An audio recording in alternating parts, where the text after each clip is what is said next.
Hi everyone, welcome to today's Stories About Kevin. Please like and subscribe. Story 1 by old_soul25. Kevin's Emergency. This will be the shortest story about Kevin that you will ever hear, and you will understand why. Here we go. Kevin had to leave work to take his girlfriend to the emergency room. Girlfriend works here also. The issue is he did not take her or even tell her he was leaving. Yep. That's the whole story. On to the next. Story 2 by Mini Famla. My husband and the tools. Kevin and tools do not mix. So this is a story about my husband. Let's call him Kevin. My husband, 37-year-old, is the most wonderful and kind person I know, but what made me marry him is the fact that he makes me laugh a lot without trying. We have 2 twin boys, and that was about 1 year old when this happened. We were going to the doctor for an appointment. As they were premature babies, we had a lot of doctor visits at this time of their lives. And as all you parents put there will know, babies keeps you busy and always late to everything. My darling husband was annoyed with me because I was sure taking my sweet time. No, this was not because I'm a woman that's always late. This was because no matter how much I tried, my bag would not come with me. And then it hits me. A few days prior, the hook and basket storage shelving system in our entryway had fallen down. This is where we keep gloves, scarves, etc., and my number 1 bag always hung on this thing. A normal person, when asked to fix this issue, would of course empty the storage unit, but not my husband. So now I stand there trying to bring my precious, wonderful bag with me, but that thing was stuck on the wall along with the unit and blocked with screws. And no, I could not just take a new bag, as this was the bag with all our baby stuff in it, so it wasn't the best timing for this issue. Gotta say, he did a good job putting the unit back up, though. So in a hurry to the doctor's, my sweet husband has to unscrew this thing to free my best friend from its prison. And while I stand there, I look at my sweet, wonderful angel baby boys and thinking to myself, my God, how will this go for them with a father like Kevin? This is just one of so many stories about my husband. No, he is not dropped behind a wagon in full speed. He is actually really smart, but he does have a way to go into his bubble a lot where no one can reach him. But it sure gives me a lot of stories to tell. Story 3 by Queasy_butterfly_335. Kevin and the party. Kevin, ex-fiancé, told me one Friday afternoon after work that we had a 21st birthday party to attend that night. We had both just finished up long shifts at our work, and he was getting dressed in jeans and a polo top. I quickly brushed my hair and threw on some jeggings and a knit top, and we jumped in the car to head off. I told him we can't just go empty-handed, so we stopped to buy a bottle of wine and a bunch of flowers on the way. As we were getting closer, he asked me to get the invite out of the glove box and tell him the address.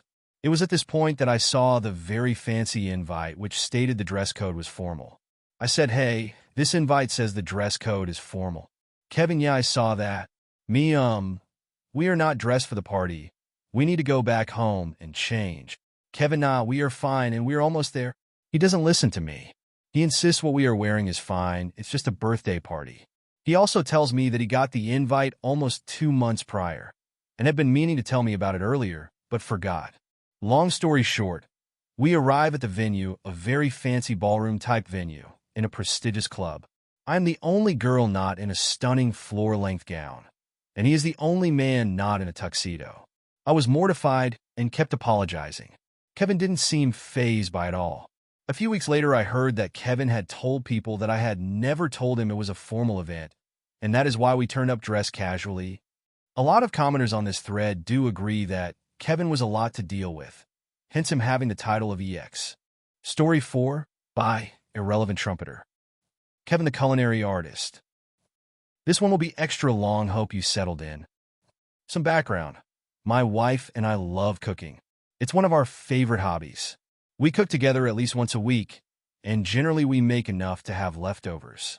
We have very few microwave meals in the house. Enter Kevin. Kevin is a friend of a friend who I had casually known for about 4 years. He had recently lost his job, couldn't afford his apartment, and needed a place to crash while he got back on his feet. Feeling generous, my wife and I offered our guest room for a few weeks. On his first day with us, my wife and I made a meal together for all of us. Kevin was inspired by our lifestyle and told us, oh yeah, I love cooking too. Let me make breakfast for you tomorrow. This was the start of a kitchen catastrophe. Kevin tried to make fried eggs by putting an 8-inch skillet on the highest possible heat. The flames were actively burning the plastic handle. My house smelled like electrical fire for days. Kevin noticed the smell the next day and insisted that my dog had shit in the house somewhere. Kevin needed to be taught not to keep his fingers in the path of a knife. He somehow consistently kept the flat side of vegetables facing up when chopping. We quickly stopped letting him cut anything. Kevin could not fathom the concept of preheating. Kevin thought the packaged ground beef in my fridge was noodles. Kevin was vehemently against leaving the fridge open for any reason. He said that my milk would go bad because I had the door open for 3 minutes while restocking after a grocery run.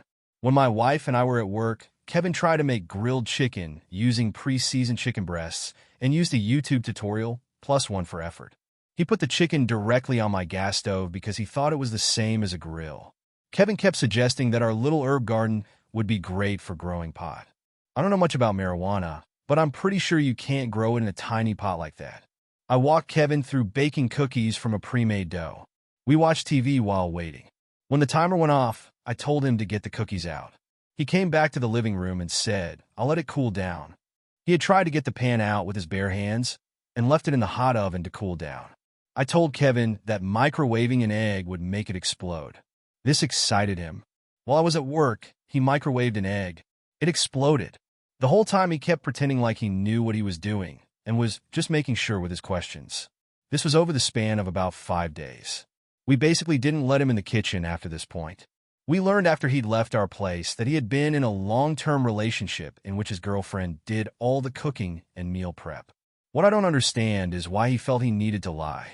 If he had said, "I don't know much about cooking, but it looks like fun and I'd love to join you," we wouldn't have had a problem.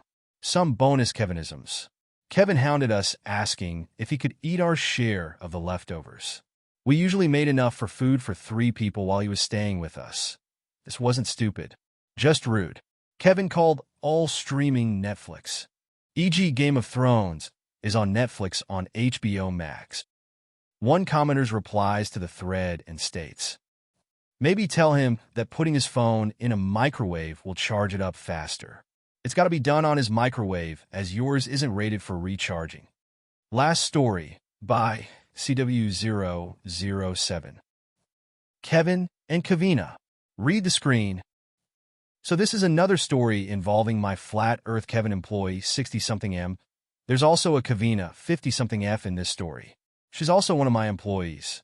She's not as bad as Kevin, however, she's not very bright and lacks a lot of common sense. As her supervisor, 38F, I've had to show her the same everyday task over and over. Along with that, I've had to explain to her multiple times why she needs to stop claiming certain tasks that she will not do. I even showed her the immediate consequence. She still does it and doesn't understand. On to the story. Setting is a retail drugstore chain, the photo department. In our photo department, there is a large printer that prints fancy items, mostly cards. I come back from lunch to see Kevin and Kavina panicking over the large printer. The printer is making a bang-bang sound. Kevin is randomly pushing buttons. Kavina is randomly opening doors and slots, trying to get the sound to stop. I know what the sound indicates, and there's also a screen where the buttons are. This screen tells us everything that's going on with the machine. They see me and frantically tell me they think the machine is broken. It's been doing this since I left for lunch. My lunch is half an hour long. I tell them both to step back. I then point a screen and ask them what it says. Both notice that it says, "Tray 3 empty." In a firm voice I ask, "What should you have done?" Kavina has a look of oops on her face. Kevin responds, "I didn't see that." I ask Kevin if he bothered to look. Kavina responds, "But the banging. I think the machine is broken." I explain that the bang-bang sound happens when the machine is trying to print, but it is out of paper. I go on to explain that the first few warning bangs are okay, but if it continues, in which Kavina did by opening the doors and slots, it could damage the machine. Kavina gets me the paper for tray 3. I fill it to finish out the order. I do an inspection, and nothing appears to be damaged.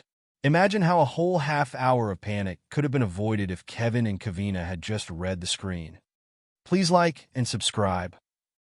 See you on the next story.